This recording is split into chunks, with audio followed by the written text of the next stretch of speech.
Dude, did you hear there's a new card game out? So, why would you throw a box of cards at me? I have 10s I could throw.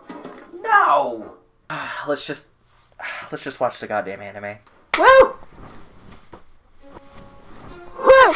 Well, like a lot of shows, it starts with not our main characters.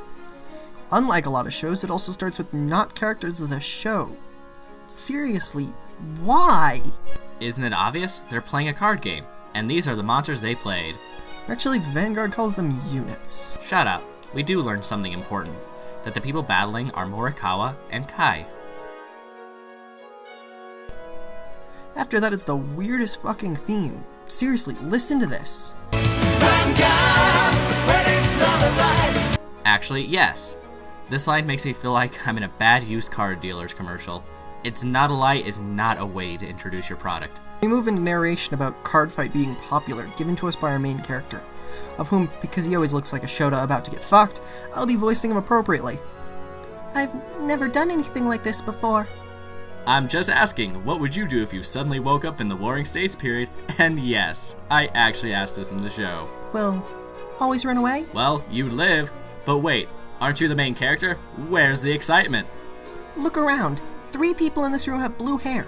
I sit in the middle of the room. I am painfully average. Fair enough, now sit down. Seriously, how lame is our teacher? He even made us these lame cards to get us excited for samurai battles. What is wrong with these cunty children? I'd love to learn about samurai, and this teacher makes them cards. With a backing. Seriously, I'd kill to be in a class this cool. Yeah, but that's not the dumb part, because now we see Morikawa opening a packet of cards in class. Seriously, wouldn't this be loud? Also, why did he buy a packet of cards and then wait until the middle of a lecture to open this? It doesn't even matter to the plot that he opened this pack. So why? So he can be thinking about cards when Aichi looks at the blaster blade in his shirt pocket, an apparently super rare card that Morikawa wants. So what does he do? Trade for it? Buy it? Nope, he steals it. Hey there, little boy, so you've got a rare card, huh? Oh no, they must want the blade in my pocket. Well, you can't have my blaster blade. It's important to me. Well, can I at least look at it? Well, alright, I guess I'll show you mine. Yoink! Mine now! He then runs off, betting this card in another fight against Kai, which he loses this battle. Off screen. Making him the new Neo Sawatari of this show. Just in time for Aichi to be too late. Can you please give it back to me? It was my first card and it's important to me and... Already lost in a bet. Well, will you give it back to me? Only if you beat me in a card fight. Because fuck property laws. Seriously, what? I mean, you can't earn something this way.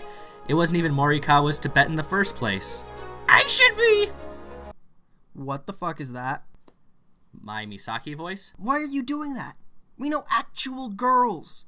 Why don't we just fucking call one of them and ask them to voice her? But Keith! No! Fuck no! Keith! I will hurt you. Keith! You know, as an assistant manager, I should probably prevent theft like this. Have you ever played Vanguard before? Well, no. This is my first time. Please be gentle. I guess I'll have to teach you how to play then. First, we both shuffle our decks, pulling out a grade 0 to act as our... Wait, hold up. Are you teaching me how to play? Yeah, I just said I would. Like, following the rules in the real world?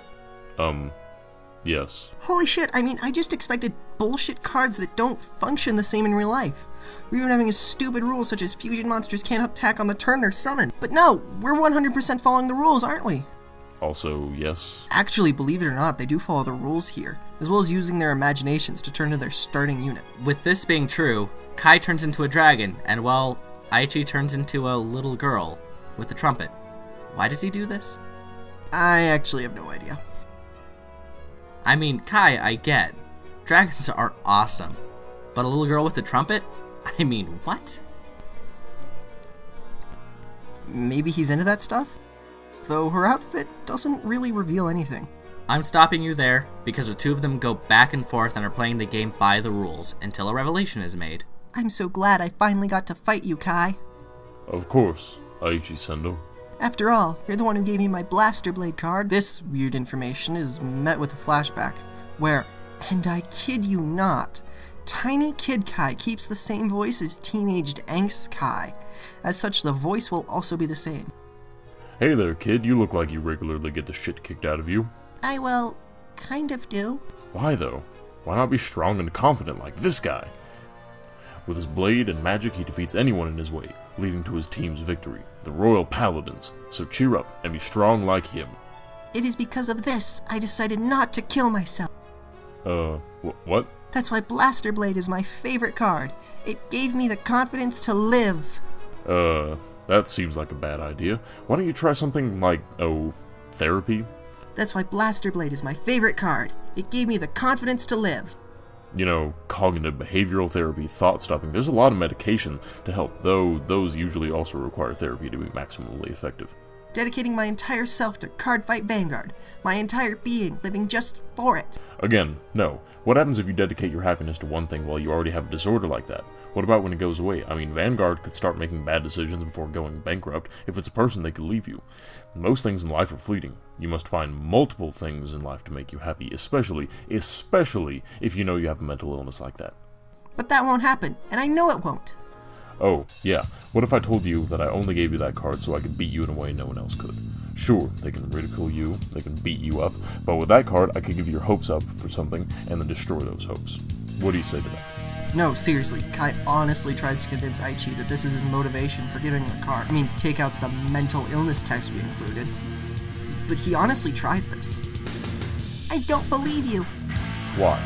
Because you think I'm a good person? You don't know me. Oh no, I acknowledge that. You might be a huge dick, but the problem isn't with that. After you gave me that card, you moved. Like, not long enough after for it to be unknown that you'd move. You clearly knew you were moving when you gave me that card. So you gave a suicidal kid a card, hoped he'd get into the game, moved away with the hopes he'd move back, and we're only now playing. Seriously, it is needlessly complicated. Oh, really then? Yes, really, it's more likely you just gave away a card than that stupid hypothetical. Well, then watch me use my Satan powers to draw my best card. Wait, does he actually have Satan powers here? Well, no, but his sand suddenly catches on fire. I didn't edit that in. Now my Draconic Overlord will attack you with Blaster Blade, and with the critical trigger I just drew, you will take 2 damage, bringing you to 6 and killing you, ending the game. Oh no, I can't block this attack, meaning I'll take 2 damage and lose the game. Wait, why is the card glowing? There's no technology thing here. The whole Planet Cray thing is in our imagination. A heal trigger. If you draw this and you have more damage than your opponent, you heal 1, meaning you don't lose. Thank you, but why are you helping me? Huh?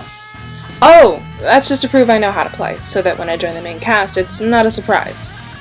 And if you think that's a spoiler, you clearly didn't see the intro, which shows the main cast posing together. Oh, well, because I got the trigger, I don't lose. That is correct, actually. And it's my turn, right? Well, yes. So now, I attack for game? You can't. Wait, you can. Shit. I did it! I beat Kai! The show kind of halts here, showing Aichi going about his normal day, thinking about how important this victory was to him, monologuing over everything as well.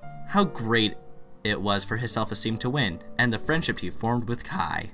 Seriously, therapy. So what do we even think of this show? Well, as far as card game shows go, it's not god-awful. Oh yeah, when you compare it to the original Zeal or the Japanese dub of Duel Masters, there's a lot of shitty card game shows out there.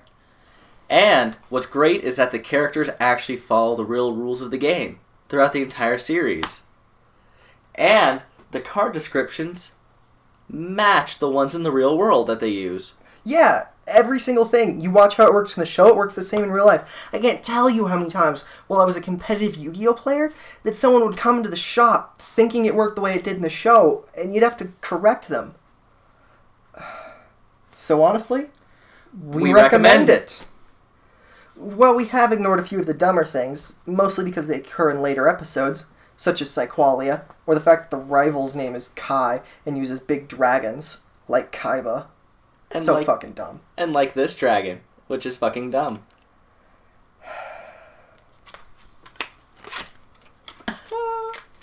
I'm feeding it to you.